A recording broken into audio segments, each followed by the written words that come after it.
Siapa sangka daerah paling besar dalam Negeri Sembilan ini banyak cerita dan aktiviti boleh dilakukan. Sanggup menerka lebih lagi, pasangan suami isteri berjiwa kental ini nekat menaikkan Kuala Pilah sebagai satu kawasan yang boleh mendatangkan manfaat bukan sahaja kepada penduduk tempatan, malah untuk ekonomi negara secara amnya. Berkongsi cerita, Faizal Faiz berkata dia dan isteri Itri Hanif telah melakukan pelbagai jenis perniagaan dan kini mereka meneroka bidang baru, agropelancongan yang dilihat banyak memberi pulangan. Bermula dengan menjadikan sebahagian rumah mereka sebagai inap desa hanya untuk keluarga, ia berkembang apabila mula dikunjungi pelancong tempatan, khususnya dari Kuala Lumpur. Tapi selepas kita dah buat beberapa bulan, kami dapati orang yang datang ke sini bukannya homestay ni, kalau dalam Malaysia ni biasanya ialah tempat orang untuk menginap sebab ada dia nak attend something dekat tempat tu. So kita anggap macam tu. Tapi bila orang datang yang untuk berehat, beristirahat, bercuti, jadi dah di tempat pelancongan.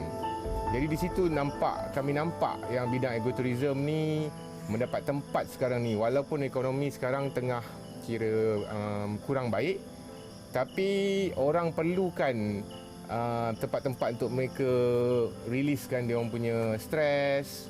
Jadi mereka lebih-lebih lagi daripada bandar, mereka akan datang ke luar bandar, ke tempat kampung-kampung untuk riliskan stres dia orang. Bermula dari situ, mereka terus mengorak langkah kerana percaya Kuala Pilah mampu pergi jauh dalam industri pelancongan dari sekadar menjadi laluan transit semata-mata. Kita dah nampak ada potensi dekat situ. So kami mengambil inisiatif lah untuk membuat satu peta di mana memudahkan pengunjung-pengunjung untuk melawat, melihat persekitaran apa yang ada di Kuala Pilah.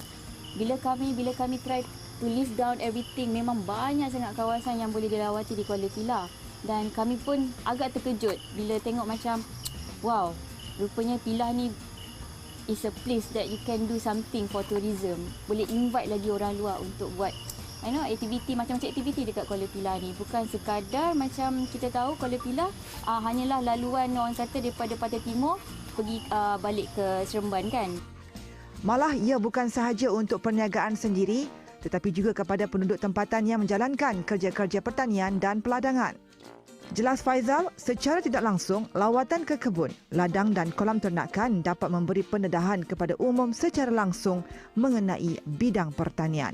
Maknanya kita boleh linkkan semua orang-orang lain, kita boleh linkkan semua pengusaha-pengusaha lain yang sebelum ni tak ada idea pun tentang tempat diorang tu boleh dijadikan pelancongan.